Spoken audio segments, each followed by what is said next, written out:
वरुण देव, गुरुवर के निर्देश अनुसार भगवान परशुराम द्वारा दिया गया यह विष्णु धनुष मैं आपको सौंपता हूं। धर्म रक्षा के लिए जब कभी इसकी आवश्यकता पड़ी तो इसे पुनः पाने का निवेदन करूंगा।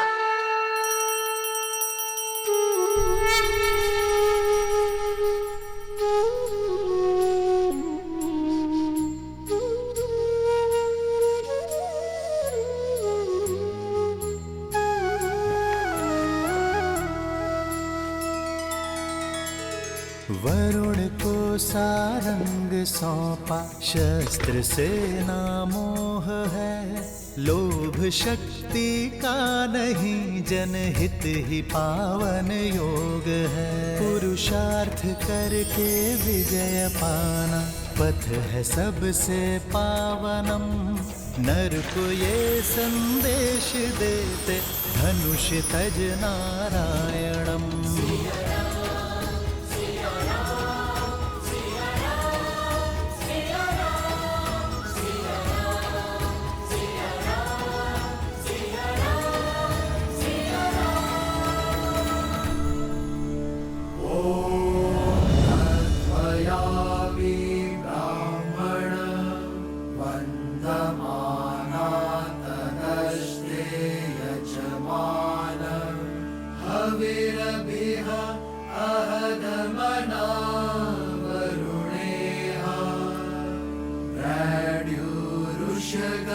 समान आयुः प्रमुषेह।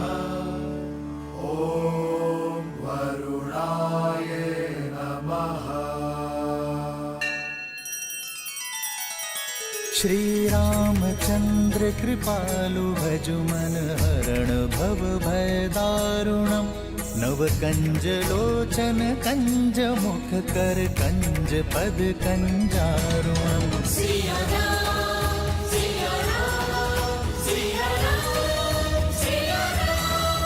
आदर्श और मर्यादा की है ये कथा महापावनम। काट मद श्री से मिला दे श्रीमद् रामायणम। श्रीमद् रामायणम।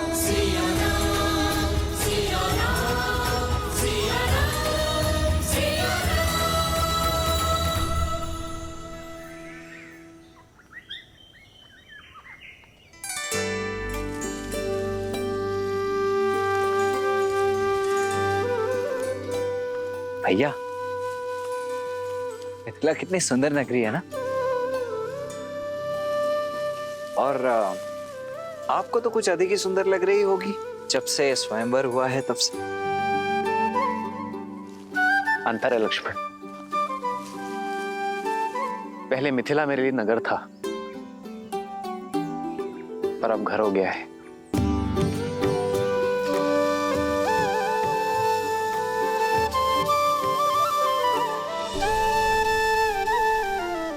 मैं माँ गौरी को धन्यवाद कहकर आता हूं लक्ष्मण। देवी सीता को पहली बार यही देखा था। जी भैया।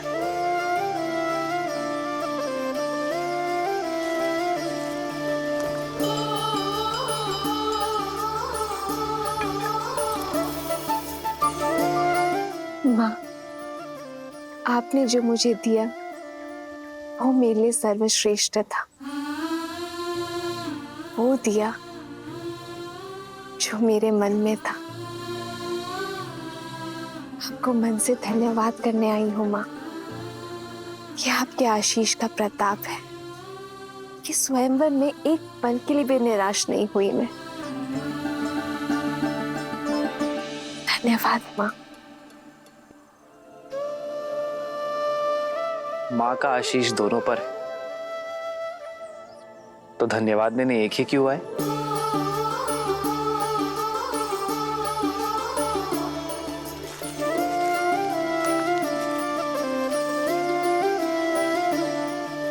आपका धन्यवाद माँ। आपके और महादेव के प्रताप से मुझे सीता जैसी जीवन संगिनी मिली। सिया राम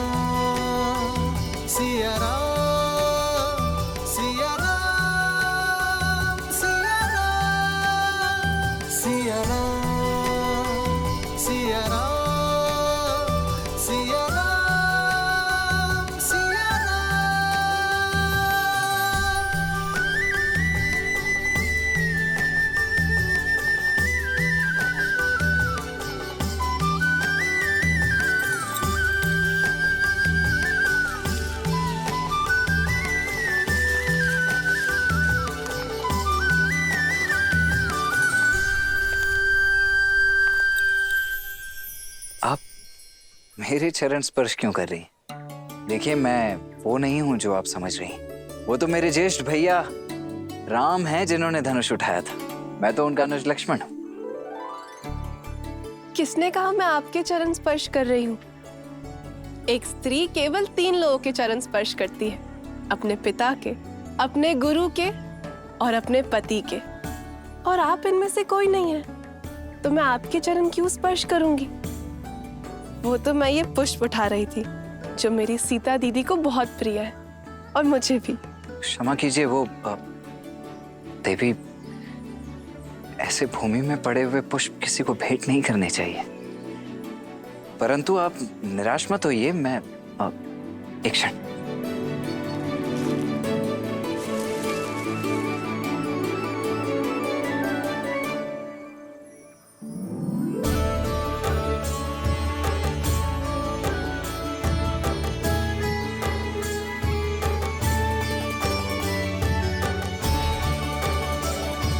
आपके लिए नहीं है, भाभी मां सीता के लिए।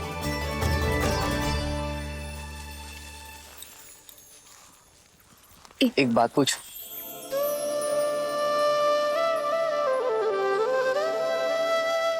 पहले आप। नहीं, स्त्री होने के नाते प्रथम अधिकार आपका है। जो आज्ञा। तो बताइए, प्रत्यंचा चढ़ाने आप सबसे अंत में क्यों आगे बढ़े? क्योंकि गुरुवर का आदेश था। पर जब कोई प्रत्यंचा नहीं चढ़ा पा रहा था तो मैंने आपके नेत्रों में चिंता नहीं देखी। क्योंकि माँ गौरी का आशीर्वाद था कि मुझे मेरे मन के ही स्वामी मिलेंगे। वरमाला के समय आपके नेत्रों में एक भाव था, जैसे आप जानती थी कि वरन हमारा ही होगा। क्योंकि आपकी विनम्रता और करुणा का संदेश आपकी मिथिला आने से पूर्व महादेव का संकेत बनकर पहुंच चुका था। यदि गुरुवर हमें मिथिला ना लेकर आते तो लाना पड़ता, क्योंकि भले ही वो ब्रह्म ऋषि है, पर महादेव के चयन और गौरी माँ के आशीर्वाद के आदेश के परे नहीं। बिना मुझे जाने मुझ पे इतना विश्वास? भूमि से उपजूं आर्य, एक झलक से समझ जाती हूँ कि किसके हृदय की भूमि में विश्वास का पौधा उपजेगा। महाबली लंकेश ने जब प्रयास किया था उस समय भी भय नहीं लगा आपको? नहीं, क्योंकि 8 वर्ष की आयु में मैंने वो धनुष उठा लिया था। भली भांति जानती थी कि उस धनुष को कोई बाहुबल से नहीं उठा सकता। पर उस राक्षस की आंखों में मैंने अपमान की लज्जा देखी, हार की खींच देखी। उसकी आंखों में मैंने अपने लिए एक कुलसित चाह देखी। क्या देवी उससे चिंतित है? अब नहीं, क्योंकि आप मेरे साथ हैं। विश्वास है कि जब तक आप मेरे साथ हैं कोई मेरा अनिष्ट नहीं कर सकता। आपका ये विश्वास इस राम को और दृढ़ बना रहा है देवी। मैं धन्य हुआ कि मुझे जीवन संगिनी नहीं, जीवन दर्शिनी मिली है।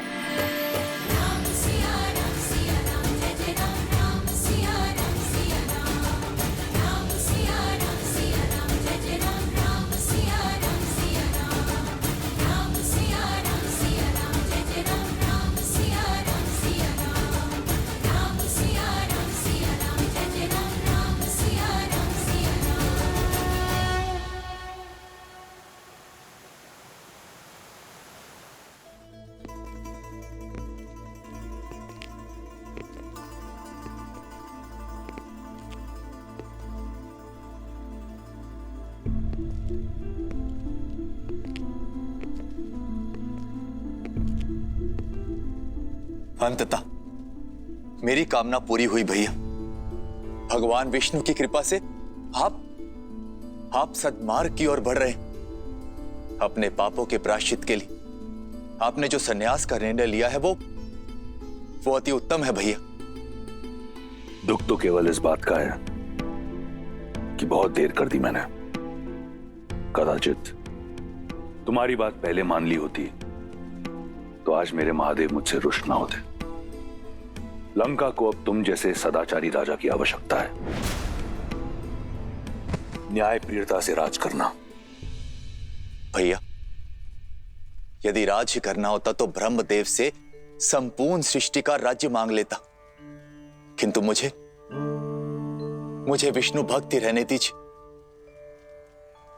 और ये राज्य संभालने के लिए तो आपका महाप्रतापी पुत्र मेघनाथ है ना।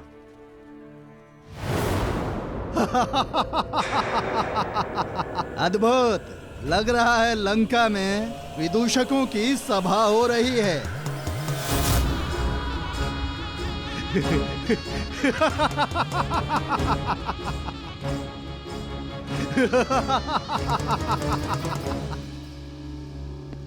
मुझे तो लगा था कि सिंहासन त्यागने की बात बोलकर इस भोली भाली शूर्पणखा को मूर्ख बनाया है, पर सत्य मेरे सामने है। कभी कल्पना भी नहीं की थी कि रावण को कभी सन्यासी वेश में देखूंगा। केवल वस्त्रों से नहीं, आत्मा से भी मैं संन्यास स्वीकार कर चुका हूं विद्युत जीवा।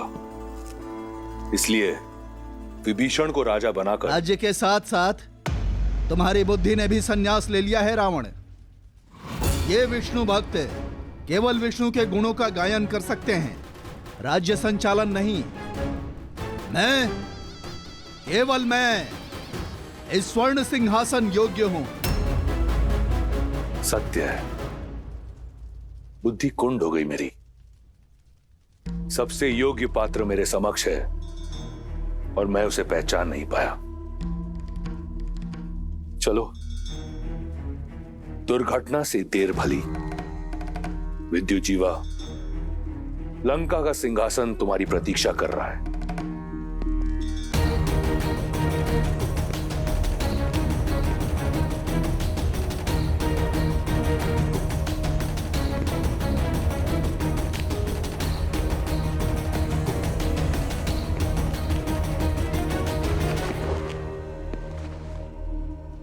तुम मेरे साथ छल तो नहीं कर रहे ना रावण? एक सन्यासी पर ऐसा लांछन मेरे बहनोई।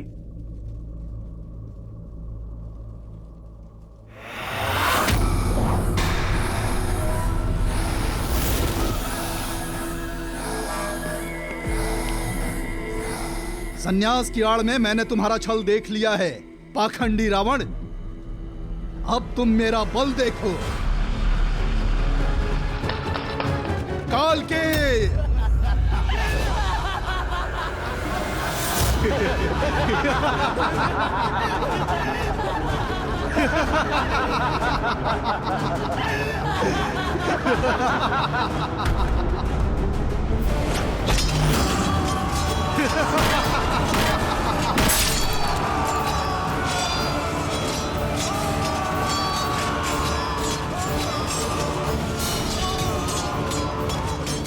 बंदी बना लो इसे।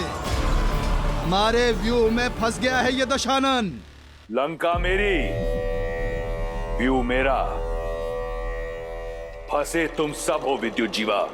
शनि जिसके चरणों का दास, उसका सिंहासन पाने की आस असंभव है विद्युत जीवा। आज लंका की स्वर्ण आभा में तुम सबके रक्त की लाली की आभा होगी। हर हर महादेव।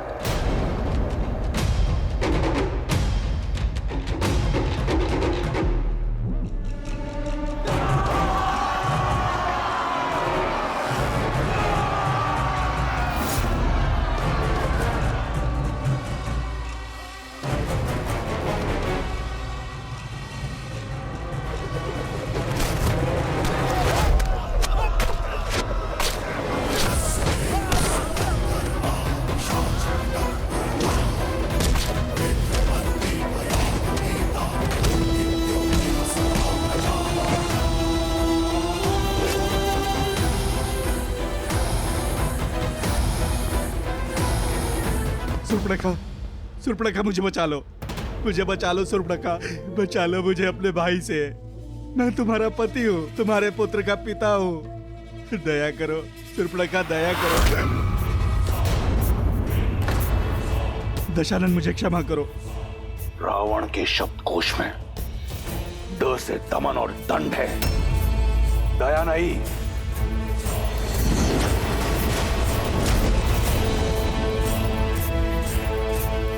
क्षमा दशानन, क्षमा कीजिए दशानन, ये केवल एक उपहास था। मेरी शक्ति का उपहास करने वाले को चंद्रहास उत्तर देती है।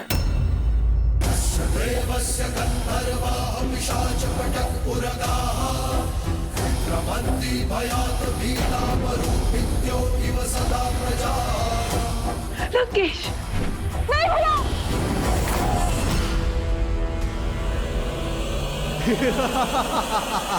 मुट्ठी भर दैत्य कालकेयों को मारकर स्वयं को सर्वशक्तिशाली समझ रहे हो मूर्ख दशानन। माया युद्ध के महारथी विद्युत जीवा से नहीं जीत सकते अब तुम। अपनी माया से जब चाहे पाताल लोक जाकर अनगिनत मायावी कालकेयों को ला सकता हूँ मैं। राक्षसों की रक्षा के लिए वयम रक्षम का नारा भूल जा, अपनी रक्षा की सोच।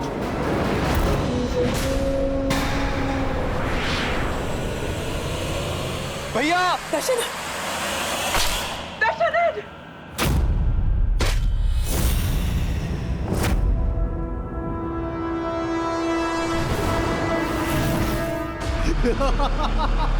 और सुर्पणखा, तुमने अपने पति से घात किया है, अपने पति को मरवाने की चेष्टा की, किंतु मैं अपना वचन अवश्य निभाऊंगा। तुम्हारे भाई को मारकर तुम्हें बनाऊंगा लंका की पटरानी।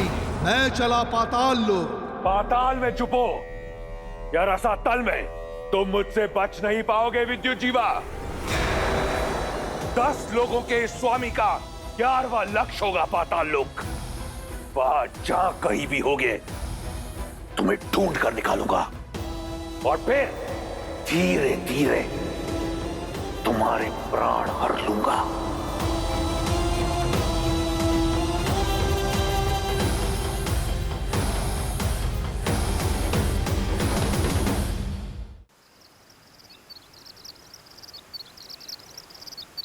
दूतों ने सूचना दी है लक्ष्मण, पिताश्री किसी भी क्षण आते ही होंगे। हमें देखकर पिताश्री कितने भावुक हो जाएंगे ना भैया। देखिए, कदाचित पिताश्री आ गए।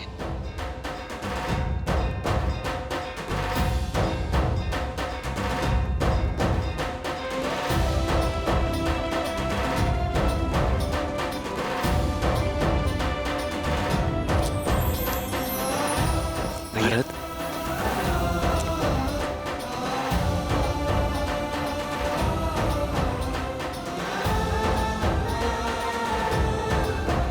भरत,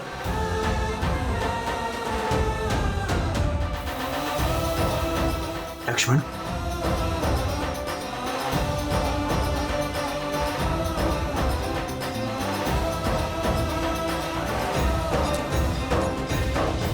भरत, इतना शीघ्र? सूचना मिलते ही प्रतीक्षा ना कर सका भैया मैं। रात्रि विश्राम किए बिना ही आपसे भेंट करने चला आया। आप नहीं जानते भैया कि मेरा मन कितना गर्वित हुआ है ताड़का और मां अहिल्या की मोक्ष गाथाएं सुनकर। और अब अपने राम भैया के विवाह को देखकर हर्षित होऊंगा मैं।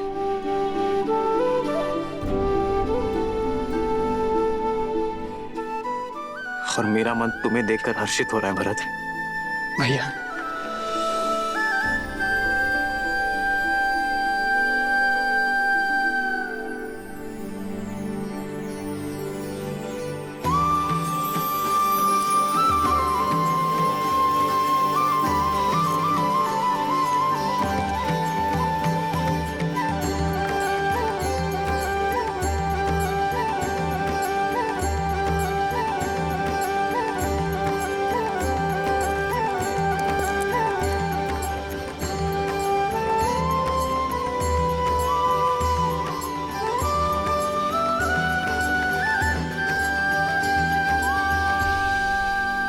श्री राम और देवी सीता के विवाह की पावन बेला निकट आ गई है।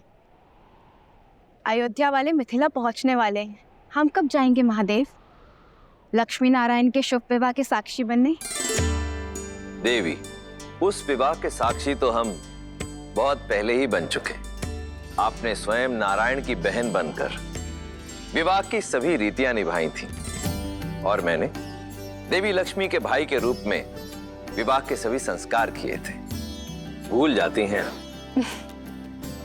कुछ नहीं भूली हूं मैं, पर वो वैकुंठ था, विवाह देवों का था। यहाँ पृथ्वी लोक में नर रूप में हो रहे इस दिव्य विवाह की छटा ही कुछ और होगी। मैं कुछ नहीं जानती, मुझे मिथिला जाना है बस। और मुझे भी।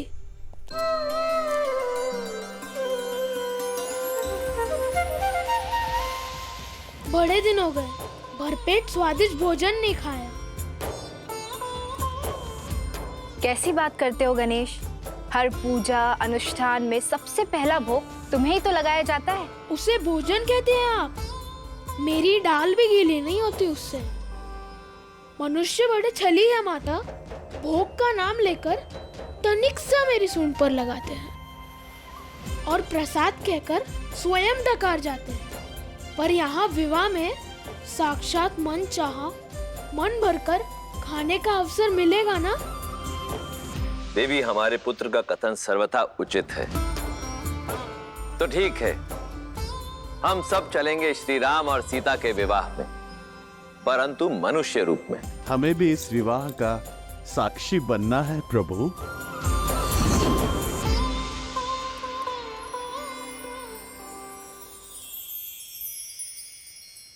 आप सभी नारायण का परिवार है, तो इस विवाह में आपको कैसे भूला जा सकता है?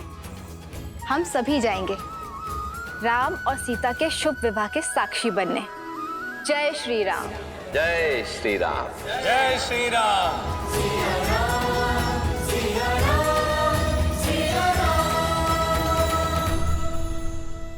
इस राम आश्रय के तो भाग्य खुल गए। स्वयं श्री राम उसे लेने के लिए आए। महाराज जनक कि क्यों ना कुछ और पुत्र आपको सौंप दिए जाएं? मैं आपका तात्पर्य नहीं समझा ऋषिवर। आपकी 4 पुत्रियां हैं जनक, और अयोध्या के 4 राजकुमार। इससे सुंदर संजोग और संबंध नहीं हो सकता। आपका क्या विचार है अयोध्यापति? श्रीमद् रामायण के सभी एपिसोड्स फ्री देखने के लिए हरिओम ऐप डाउनलोड करें एंड्रॉइड के प्ले स्टोर या iOS के ऐप स्टोर से, या हरिओम यूट्यूब चैनल सब्सक्राइब करें।